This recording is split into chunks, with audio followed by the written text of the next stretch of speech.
Chers amis, bonjour, je viens vous commenter un petit peu l'actualité si vous le voulez bien. Alors ça y est, nous le savons, 3 semaines à l'avance, les listes pour les élections européennes sont déposées. Il y en a 33. 33, terrible, c'est absurde. C'est démoralisant pour ceux qui attendent une véritable évolution, une rupture, un changement dans la politique de l'Europe. Pourquoi ? Parce que 33 listes, ça vous offre, amis électeurs, un choix considérable. Nul d'entre vous ne peut venir nous dire qu'il n'a pas la sensibilité qui correspond à ce qu'il pense. Vous êtes assuré de trouver dans ce panel de 33 listes au moins une qui vous corresponde. Mais je suis persuadé que beaucoup de Français vont se désintéresser de ce fatras de listes dont ils ne comprennent rien. Ils aiment en général, nos amis électeurs, des combats simples, un peu rudimentaires, le bien contre le mal, le blanc contre le noir, la vérité contre le mensonge, ce qu'ils aiment contre ce qu'ils n'aiment pas. Les nuances, vous savez, ça les perturbe, ces petits électeurs. 33, c'est beaucoup trop. C'est peut-être ce qui m'a conduit personnellement à poursuivre le combat associatif, la grande bataille des idées, la bataille éthique, philosophique, et à déserter le combat des politiques, le marigot de la politique, là où vous trouvez des mégalos, des gens complètement égotistes qui veulent faire parler d'eux à tout prix et qui veulent se présenter, même quand cette présentation ne sert strictement à rien. Alors, soyons concrets. Pour que les députés européens soient élus, il faut que la liste pour laquelle vous allez voter, quelle qu'elle soit, obtienne au moins 5% des suffrages. Si la liste obtient moins, ils n'auront aucun élu. Dans ces conditions, vous voyez que certaines listes ont des chances d'avoir des députés et d'autres pas. N'étant membre d'aucun parti, ne roulant pour personne, je ne vais pas vous donner une consigne nominative et positive de vote. Je vous appelle à voter. Je vous appelle à voter le 26 mai parce que c'est important. Parce que vous savez, le Parlement européen, il vote les lois européennes. On ne dit pas les lois, on dit les règlements, on dit les directives. Il les adopte. Il valide la Commission européenne, qui est en quelque sorte le gouvernement de l'Europe, où là se préparent les textes qui vont régir la réglementation européenne, les normes européennes. Donc le Parlement européen, c'est important. C'est important aussi parce que c'est un scrutin proportionnel, c'est-à-dire un scrutin démocratique. C'est le seul véritable scrutin démocratique auquel vous pourrez participer, puisque les élections législatives et la présidentielle, vous savez comment ça se passe, je les ai souvent critiquées, vous n'avez pas la possibilité vraiment d'exprimer ce que vous pensez. Là, vous aurez l'occasion de dire quelle est la sensibilité qui est la vôtre. Et je respecte, amis auditeurs, votre choix. C'est à vous qu'il appartient de se déterminer. Alors, moi, vous savez, je défends l'arbre, l'animal et l'homme, c'est-à-dire l'écologie et le social. Le monde va mal, le monde va mal. La pollution est croissante. Les gouvernants font des Grenelles de l'environnement, annonçant leurs bonnes intentions de réduire les pesticides, de réduire les gaz à effet de serre, de protéger la biodiversité. Et que voit-on, 10 ans après le Grenelle de l'environnement, que l'utilisation de pesticides en France non seulement n'a pas diminué, mais a augmenté. Que voit-on? Les promoteurs, les oligarques qui bétonnent actuellement les montagnes autour des stations de ski. Que voit-on dans tous les départements?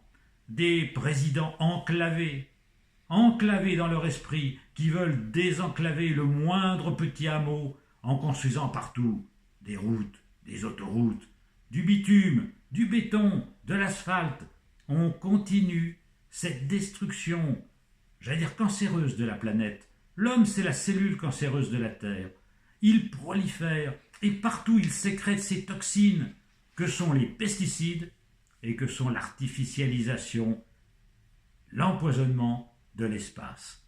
Alors, si ça continue comme ça, vous savez, ils vont en faire des beaux discours. des colloques internationaux, des conférences, la main sur le cœur, jurant qu'ils vont agir pour le climat, qu'ils vont agir pour la biodiversité, mais concrètement, non seulement rien ne s'améliore, mais on va dans le mur. Et la planète va devenir non viable. Oui, les espèces vont disparaître, les scientifiques le disent.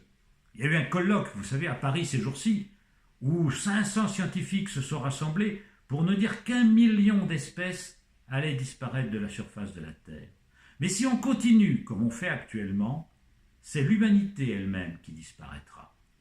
Alors, comme l'a écrit Yves Paquelet, l'humanité elle disparaîtra, bon débarras. J'aurais souhaité pour notre espèce et pour le vivant sur la Terre une autre issue, pas la disparition, mais la réconciliation. Que vous disent les libéraux, ces grands nuisibles qui veulent tout adapter à l'entreprise et au marché? Ils vous disent qu'il faut s'adapter. L'université doit s'adapter. Les gens doivent s'adapter. Il faut se flexibiliser, etc. Non, non, il ne faut pas que vous vous adaptiez.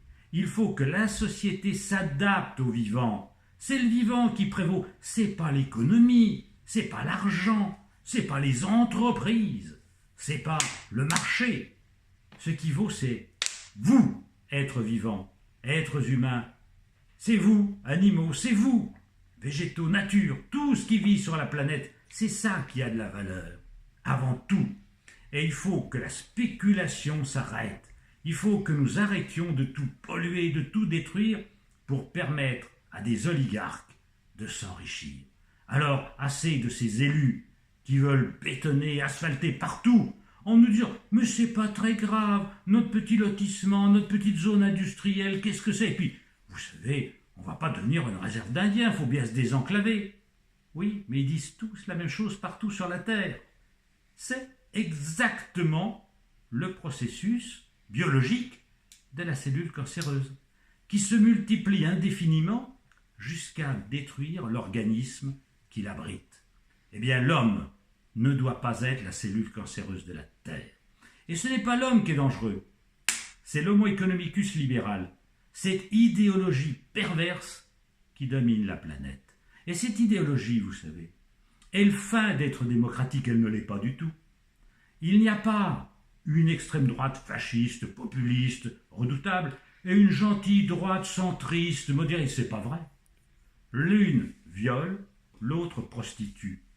Notre ami Michel Onfray avait très bien analysé la chose en disant il y a deux fascismes qui dominent le monde.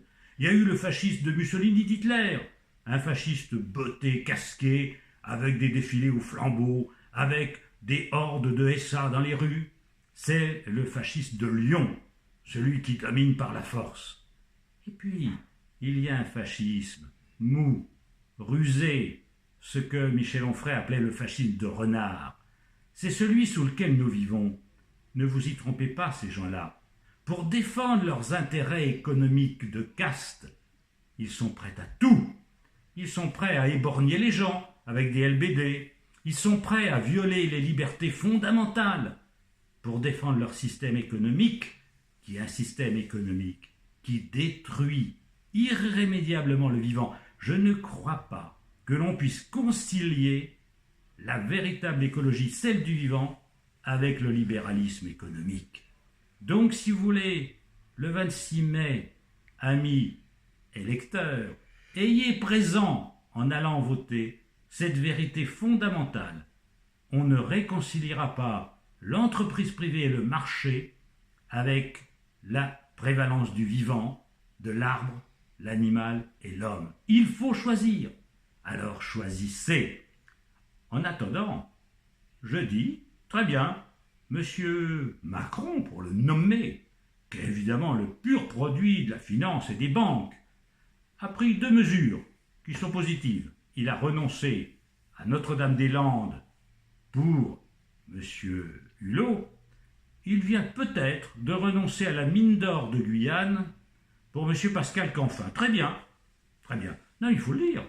Quand il y a une mesurette positive, ayons l'honnêteté intellectuelle de le dire. Mais à côté de cela, on continue à massacrer la faune en France. On continue à massacrer les espaces naturels. et l'économie continue à prévaloir sur l'écologie. C'est le système qui est mauvais. C'est le système qu'il faut changer. Changeons-le.